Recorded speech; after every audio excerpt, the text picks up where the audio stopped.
Hello, hello, hello. Hi, everyone. Welcome to Prowess Project going live that we have here every Wednesday at 1 p.m. Central. So good to see all of you. So good to see all of you. And today is our Q&A where we're getting your questions answered, whether that is questions that you have about being an OBM in general, whether that's a hurdle that you have, whether it's a scenario that you want us to talk through. And what I love about these is that Leah and I are going to come at this from two different angles. It's going to be me as your client, so you can get into my thoughts and my brain space, and then Leah as the OBM getting into her brain space and what she should do as an OBM in these questions or with these scenarios. So as always, let's get things off with a question. The starter question for today is, what is your first job that you ever had? Put into chat. What is the first job that you ever had?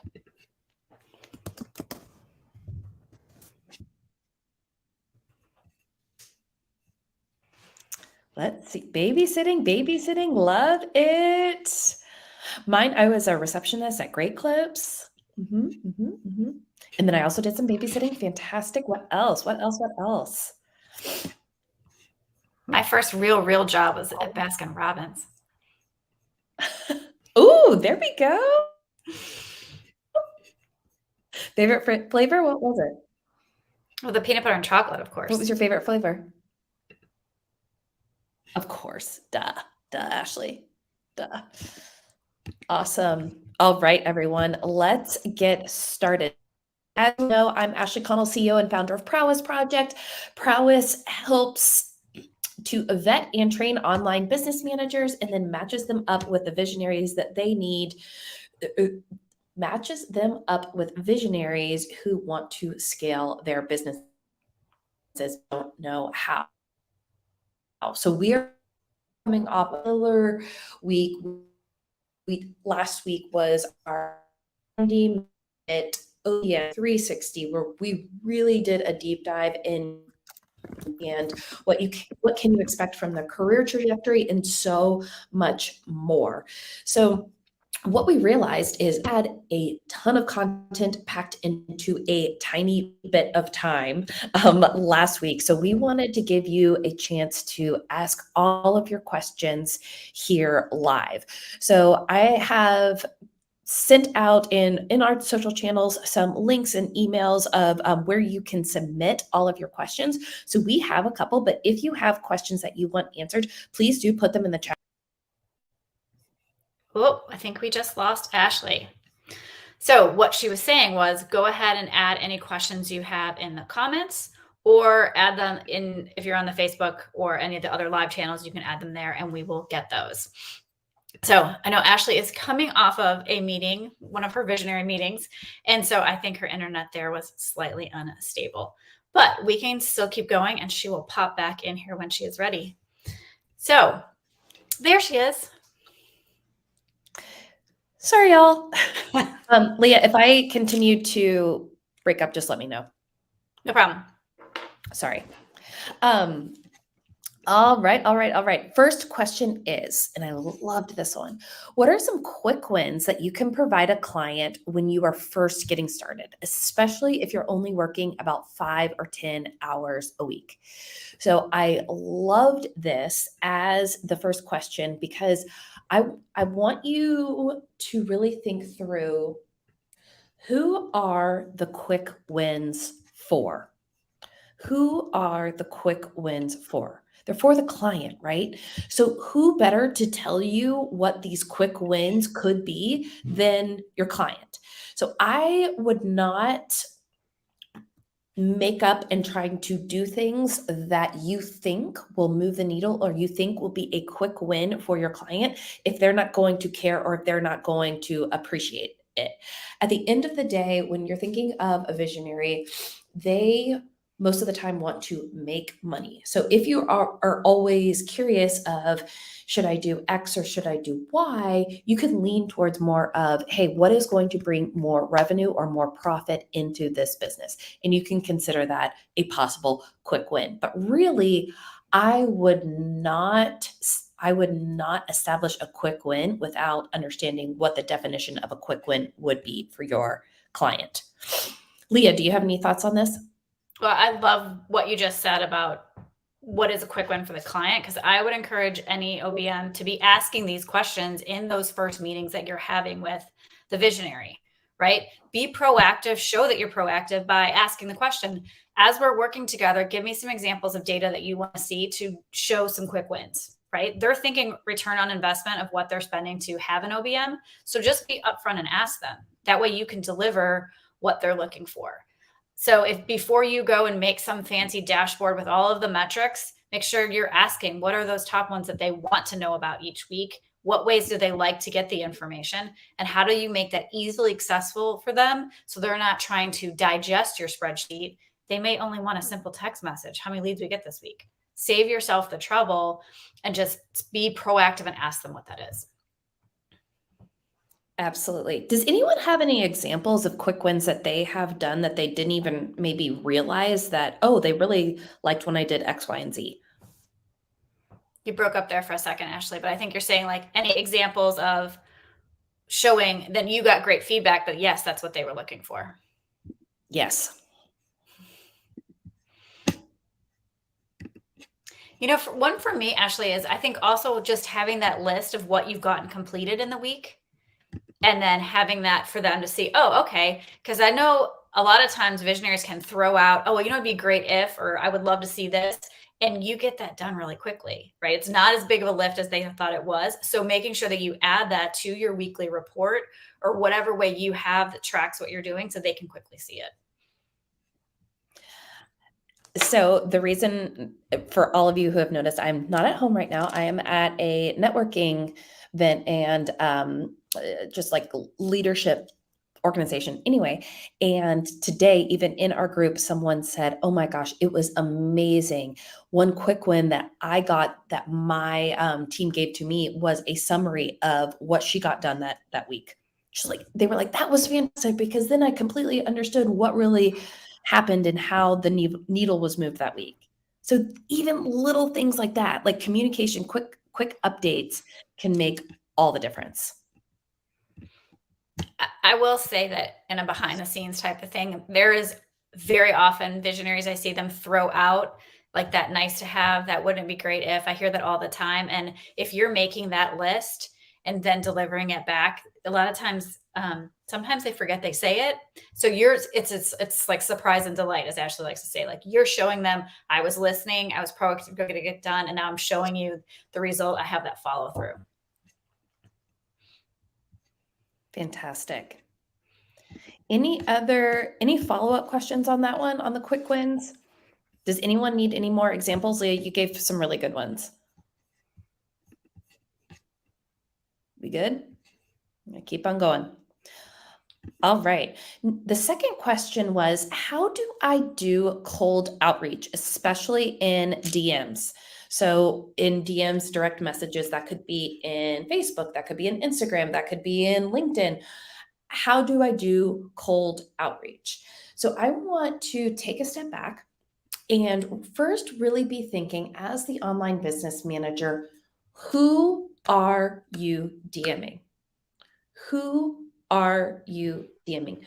I do not recommend doing spaghetti at the wall and just see what sticks. I would make sure that, do they have the problem that I can solve? And how do I know that? Right? How do I know that they have the problem? Do I think that they can afford me as a solution? And do I believe that my offer will be compelling to them, and why? So first, before you even start DMing, really think through what that is. And let's use Facebook as an example, but we can use LinkedIn or any of them. This is why groups in Facebook are so key, because if you are a part of a Facebook group, they have some sort of intent to do something. Something about that person. So hey, if I'm an OBM and I'm in a group of CEOs who do mindset work, I could then infer, okay, you're a CEO and you do mindset work, right? So since you're typically up here doing mindset, you want to be out there, you want to be out working and helping people. Maybe you don't want to do the organization. Maybe you don't want to be doing the streamlining. Maybe you don't want to be doing the systems. And so you can infer that. That's why I love Facebook groups. That's why I love LinkedIn groups, to really figure out what is it that person, or what their problem is going to be. So that's the first thing. Who are you DMing? Second thing is, remember, you are still selling to people. You are still selling to people. So what that means is, don't start off by selling. Start off by a relationship. Start off by asking a very blanket question. Maybe something about networking, maybe something about that. Again, a question that is applicable to them because of the information that about them. What groups are they in? How do you know them in general? What have they liked on Facebook? All of that information. And make sure that it is applicable, and go back and forth with them in conversation before you start talking about the solution that you have that can solve their need. Don't go in and assume that they have this need, or, hey, by the way, this is what I do, because you have no idea if they have that problem. And if they don't have the intent to solve that problem right now, that's going to go right over their head. Okay. Sorry, I have a bit of a cold. So first we talked about, who are you DMing? We talked about, these are still people. So what information do I know about them, and how do I just gently start a relationship versus sell, sell, sell, sell. And then third, remember, your prospect is busy. Your prospect is busy. Keep it simple. KISS. Keep it simple, stupid. Say that to yourself over and over again. Remember, what is your ask? What is the one thing that you want them to understand, and just lead with that. They are not going to be able to read a ton of information, even if you have something that's scannable. Bullet points really help in this scenario, because these people are incredibly, incredibly busy. Okay. And then the fourth thing is be direct and be clear on your call to action, or how to get in touch with you.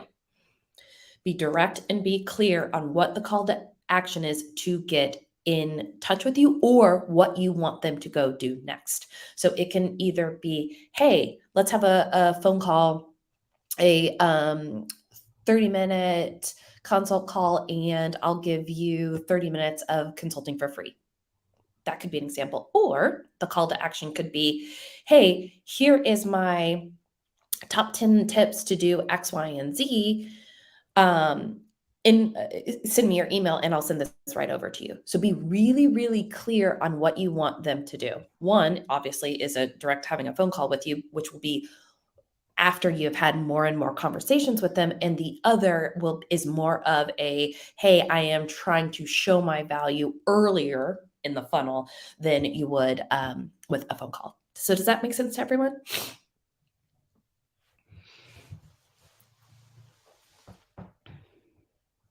I love the keep it simple part, Ashley. I think that's very important. Yes, yes, yes, yes. Leah, any thoughts on the cold outreach? I just want to say, from an OBM perspective, this doesn't feel like the first of our skill sets sometimes, right? You're putting yourself out there. There can be a little bit of nervousness because, right, it's not the first thing that you do in your OBM role. But I think key things that you said, Ashley, is being intentional about this. It's not spray and pray. It is being very intentional. Go to the places that you already are. When you're delivering, when you see someone that has a problem that fits into your offer, being very concise and how you solved it for somebody else, what they like to hear about that, instantly they then see a solution, right? So the quicker that you can get them to really see it and it's tangible and it's quick, and then how to get a hold of you is easy for them, right? We can either connect via a phone call, you can schedule here, or send me your email and I'll follow up with you. Whatever it is, keep it very simple. And then on the back end of that, as you're following up, as you're sending them a nurture email, as you have your notes of what you saw that they had a big celebration at work, and you are following up in that cadence, they see your skill set as you're interacting with them. So use your OBM skills for yourself in that relationship as you're doing it. And then it kind of takes the nervousness out of it because it is what you're doing for other clients. You just have to do it for yourself.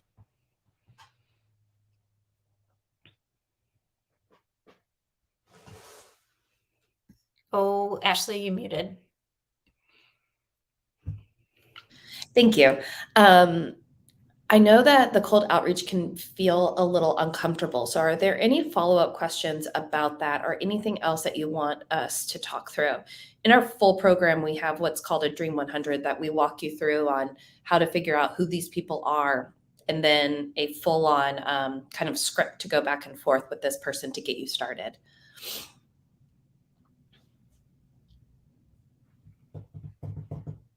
Any other follow-up questions on that, or we're going to keep on keeping on?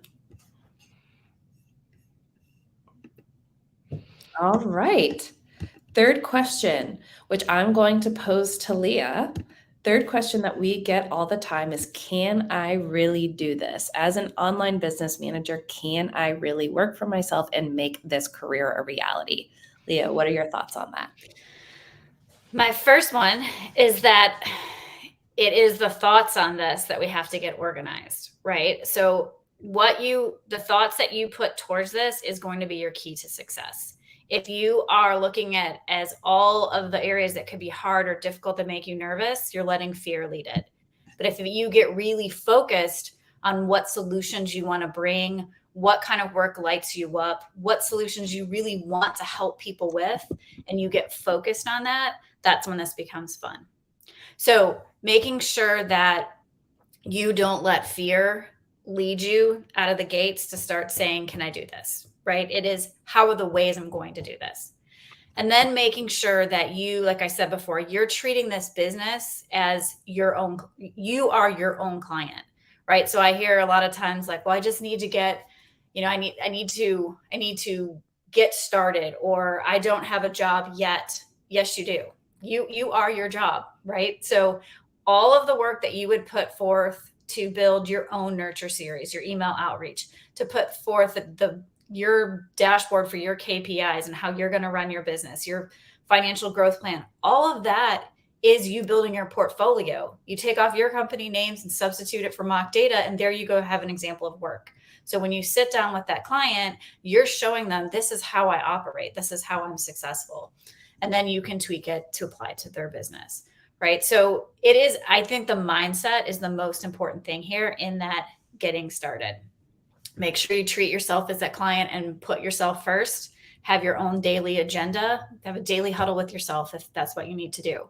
Ashley and I get on the phone every day to organize how Prowess is going to flow, but the same thing can be done with an OBM of running through those same things of what you're going to do to organize your day. And again, I reiterate, if you need to listen to some Brene Brown, that's a great place to go, of not letting fear be what's driving your business. You are driving your business. You're staying focused. You have a goal, and you've done all of this for somebody else. Every time I talk to an OBM, it's either I didn't realize I was already doing it, or this is the stuff I'm really good at. I've been doing this for my husband's company. I've never had anyone yet say, I've never done this before, but now I want to go start doing it. So just own it. And another thought on Leah, you just crushed it. That was all fantastic. And so true. I think another thing to keep in mind is when the vast majority of people come to Prowess Project looking for an OBM, one of the top things that they're looking for help in is the funnel. And how do I nurture this person? And how do I get them closer to close? By you showing off your skills in doing that, to them will show them what you can then bring to their company. So I love the idea of showing versus telling in business or in writing or in anything, by you walking the walk of what you can do from a funnel standpoint, from a nurture standpoint, from a cold to closed standpoint. You then can then show them, hey, I'm going to do this exact same thing and surprise and delight your customers, your leads, and convert your leads as well, and make all of this a system. Not that you're going to be the salesperson, you're not, but you're going to show them and build out this same system that you have for them.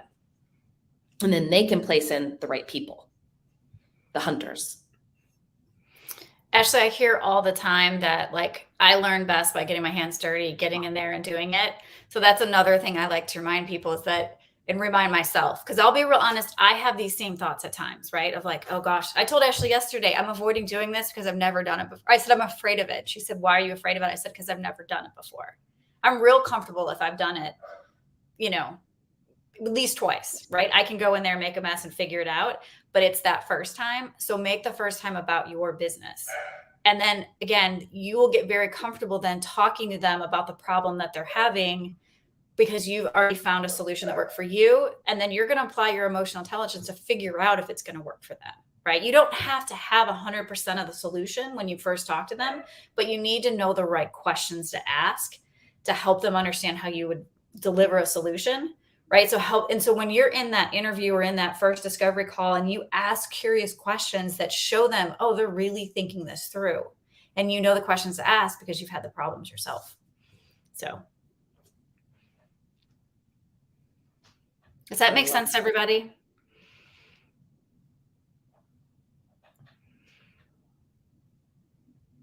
It's like I tell my kids with their homework, like, just get started. Just get in there.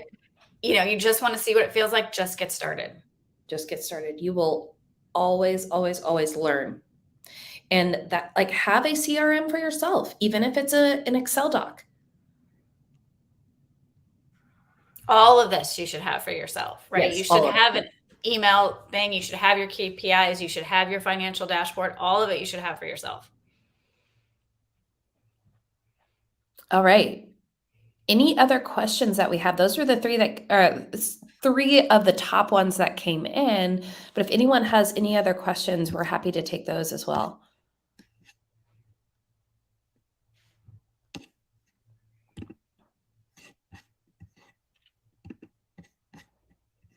Leah, were there any that came in? I've been gone all morning, so I wasn't sure if there's any that came in earlier. Not anything different. They were all kind of around the same thing: getting the leads, getting started. I've had a couple, just, it's still related, but like if it's a software issue that you're thinking, well, I don't know that software, how do I get started?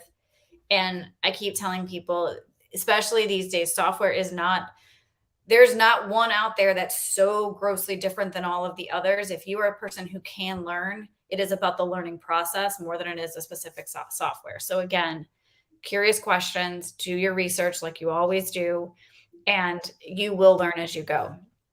It's about how do you solve problems.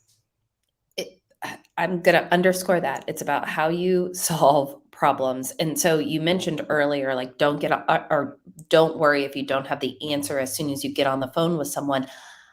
In actuality, I don't want you to have the answer as soon as you get on the phone with someone, because that means you're not listening. And so that means you're not taking in any of the context or any of the needs and wants of that person. So you always want to be listening, taking all of that in, using your past experiences, using your network, using your community, using your support, using the courses that you've taken, the lessons that you've learned, the resources that you've read. So do not feel like you have to have all the answers. You really shouldn't. They are hiring you as the problem solver.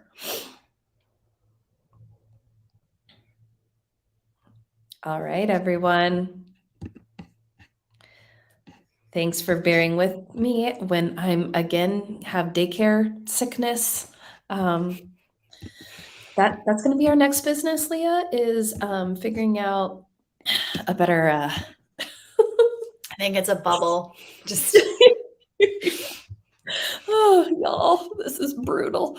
But thank you all so much for being here today. If you have any other questions that you want us to answer in the next couple minutes, please let us know. So what did we talk about today? It was our quick wins, how to get them at the beginning of a client relationship, how to prospect in the DMs, and can you really do this? And the answer is absolutely yes. So do mark your calendar for next week. We have a guest, Catherine Canty, who's coming on.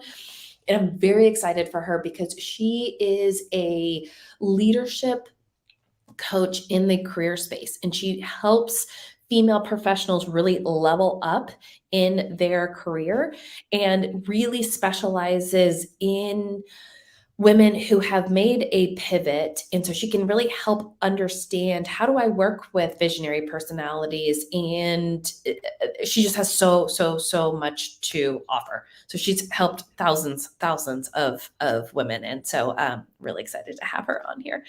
So if you are not, please subscribe to our calendar so you can get reminders for our live that we have each week. And then you can also get this on our YouTube account. It will be recorded there. And here is our YouTube channel. I'll put those in the comments. All right, everyone. Thank you so much for being here. And we will see you next week. Bye, everybody.